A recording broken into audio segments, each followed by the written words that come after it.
ఇలా ముఖ్యమంత్రి గారు ఆయనే దీనికి మూల కారణం. ఎందుకంటే ముఖ్యమంత్రి గారు ఆయన నోరు అదుపులో పెట్టుకోవాలి.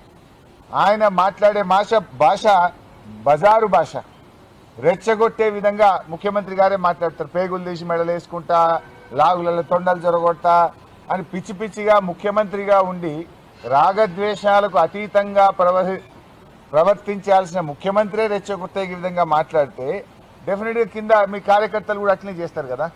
ఇప్పుడు ఇదే గాంధీ అయినా దానం నాగేందర్ బీఆర్ఎస్లో పనిచేసిండ్రు. కేసీఆర్ నాయకత్వంలో పనిచేసినప్పుడు ఎట్లున్నారు, రేవంత్ రెడ్డి నాయకత్వంలో పనిచేస్తే వాళ్ళ వ్యవహారం ఎట్లున్నది? 10 ఏళ్ళు కేసీఆర్ నాయకత్వంలో ఎప్పుడైనా మాట్లాడినరా వీళ్ళు? ఈ రకంగా రౌడీల్లాగా వ్యవహరించిండ్రా? ఇవాళ ఎందుకంటే యథా రాజా తదా ప్రజ అన్నట్టు రేవంత్ రెడ్డి భాష, రేవంత్ రెడ్డి విధానం వల్ల ఇవాళ వాళ్ళ నాయకులు కూడా అట్లే మాట్లాడుతున్నారు. ఇవాళ వాళ్ళ మంత్రి కూడా మాట్లాడిండు, కోమటిరెడ్డి వెంకటరెడ్డి. బీఆర్ఎస్ వాళ్ళు ఎక్కడైనా విమర్శిస్తున్నట్టే వాళ్ళని కొట్టండి అని రాజ్యాంగం మీద ప్రమాణం చేసిన మంత్రే రెచ్చగొడుతుంటే ఇంకా లా అండ్ ఆర్డర్ ఎక్కడుందే?